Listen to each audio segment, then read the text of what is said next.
Hello everyone, बहुत बहुत स्वागत है आप सभी का हमारे यूट्यूब चैनल डिजिटल स्टॉक में। तो आज आ चुके हैं लार्सन टोब्रो के Q3 रिजल्ट। तो इस वीडियो में हम उसको अच्छे से एक्सप्लेन करेंगे और कुछ शॉर्ट ट्रिक्स भी बताएंगे आपको, और कुछ गाइड भी करेंगे कि कैसा रहा, क्या लॉन्ग टर्म में एक बेनिफिट है, क्या शॉर्ट टर्म में बेनिफिट है। तो लास्ट तक जरूर बने रहिए। और एक और इम्पोर्टेंट चीज़ बता दूं, जो आज ये यहाँ से ऊपर गया है, तो रिजल्ट ऐसा कुछ भी नहीं था। अभी 6 बजे के 5:30 बजे के समथिंग रिजल्ट अनाउंस हुए हैं। तो मतलब आफ्टर मार्केट क्लोज हो जाने के बाद ही रिजल्ट आए हैं, तो कल देखने को हमें इम्पेक्ट दिखे मिलेगा। तो हम आ चुके हैं लार्सन टोब्रो की बैलेंस शीट पे। ये यहाँ पे कंसोलिडेटेड रिजल्ट रहने वाले हैं और सारे फिगर्स करोड़ में रहेंगे। ओके एवरीवन, ये आप समझ चुके हो और ये आपको बेसिकली पता है। ये Q3 का है, ये Q4 सॉरी ये क्यू लास्ट ईयर का Q3 का है, ये Q2 का है, और ये Q3 इस साल का है। तो हम ईयरली और क्वार्टरली दोनों तरह से कंपैरिजन करेंगे। तो बात कर लेते हैं सबसे पहले टोटल एक्सपेंस की, सॉरी टोटल इनकम की, कि कितना प्रॉफिट सॉरी इनकम हुआ है। ओके, टोटल इनकम यहाँ पे आपको शो हो रही है, ये रही। तो पिछले साल क्वार्टर में कंपनी ने, एक सेकंड के लिए नहीं दिख रहा, आई होप अब आपको क्लियर दिख रहा होगा।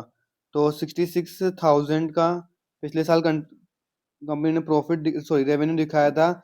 और पिछले क्वार्टर की बात करें तो 69,000 का कंपनी ने रेवेन्यू दिखाया था, और इस बार 72,000 का रेवेन्यू दिखाया। तो 66 का 72 हुआ है, और 69 का क्वार्टरली क्वार्टरली भी 72 हुआ है। तो रेवेन्यू में तो काफ़ी ठीक ठाक जंप है। अब बात कर लेते हैं एक्सपेंस की, कि कंपनी ने इतना कमाने के लिए कितना खर्चा किया है। तो ये आ चुके हैं हम टोटल एक्सपेंस पे। तो कंपनी ने 16,000 करोड़ का खर्चा किया था पिछले साल, और इस बार 65,000 करोड़ का खर्चा किया है, और पिछले क्वार्टर में 63,000 करोड़ का खर्चा किया था। तो खर्चा भी ईयरली और क्वार्टरली स्लाइटली बढ़ा है। जैसे जैसे प्रॉफिट बढ़ता है तो खर्चा भी हल्का सा बढ़ा है। तो अब देखते हैं इनकम में से खर्चा एक्सपेंस को माइनस करते हैं तो क्या मिलता है हमें।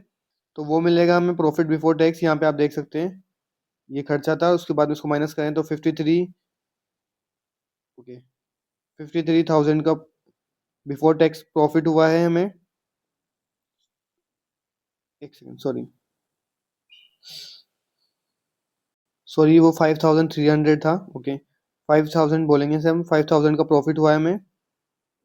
पिछले साल 5,000 करोड़ का प्रॉफिट हुआ था। इस बार की बात करें तो 7,000 करोड़ का प्रॉफिट हुआ है। पिछली बार की बात करें तो 6 पॉइंट सॉरी ओके 6 बोलते थे, 6,000 करोड़ का प्रॉफिट हुआ था।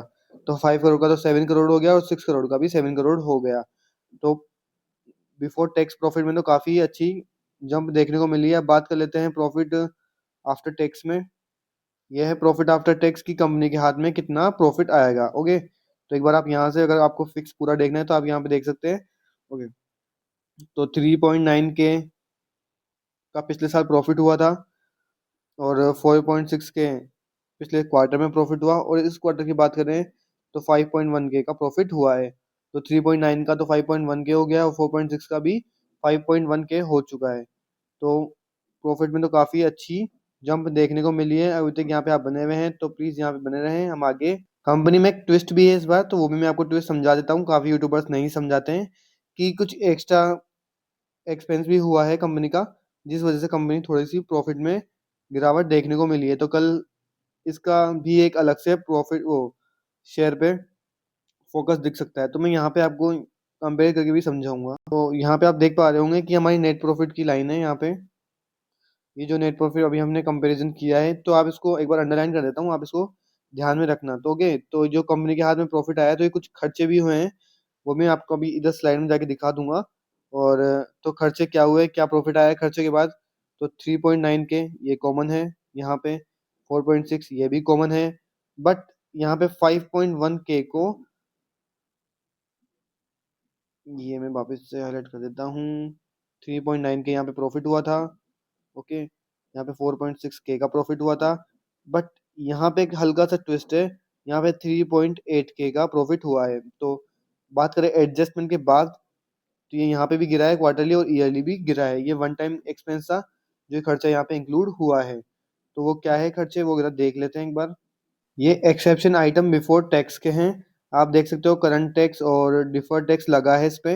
ये वन टाइम है, ओनली अभी के लिए है, नेक्स्ट टाइम से ये हट जाएगा। जैसे आप देख रहे हैं यहाँ पे ए और B, one time exceptional item. ये एक्सेप्शनल है, मतलब कभी कभी हो जाता है। तो वही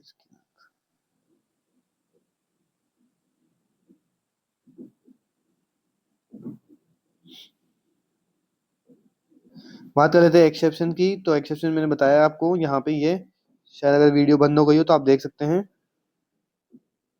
मैं दोबारा से वीडियो चलाया हूँ तो एक बार देख सकते हैं आप। ये पूरा प्रॉफिट था और एक्सेप्शन के बाद में ये प्रॉफिट बचा है। तो यहाँ भी गिरावट है और यहाँ से भी गिरावट है, क्वार्टर टू क्वार्टर भी, और ईयरली से भी गिरावट है। 3.8K का हमें प्रॉफिट कल अखबार न्यूज़पेपर वगैरह में और न्यूज़ में देखने को हाईलाइट होगा। अब बात कर लेते हैं कौन कौन से टैक्स वगैरह लगे हैं। ये एक्सेप्शन है, वन टाइम लगे हैं।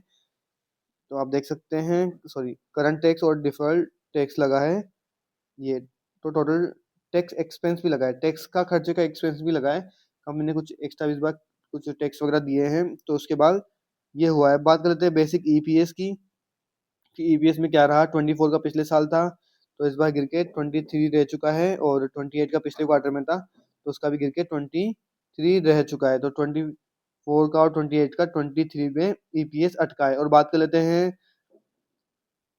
शेयर पे, क्या डिविडेंड भी अनाउंस किया है, तो 2 रुपये ई शेयर है। अभी कोई डेट वगैरह नहीं आई है, अभी तक कोई डेट वेट नहीं आई है, तो आप इसको ध्यान रख सकते हैं। कल शायद से हल्की सी गिरावट देखने को मिले एडजस्टमेंट प्रॉफिट के बाद, क्योंकि सॉरी, एडजस्टमेंट प्रॉफिट के बाद कुछ गिरावट देखने को मिले। बाकी लॉन्ग टर्म के लिए काफ़ी अच्छा स्टॉक है। 1 फरवरी आ रही है, बजट का टाइम है, और ये भी फोकस में रहता है। इंफ्रास्ट्रक्चर हमेशा फोकस में रहा है, तो आप इसे बिल्कुल भी नेग्लेक्ट ना करें।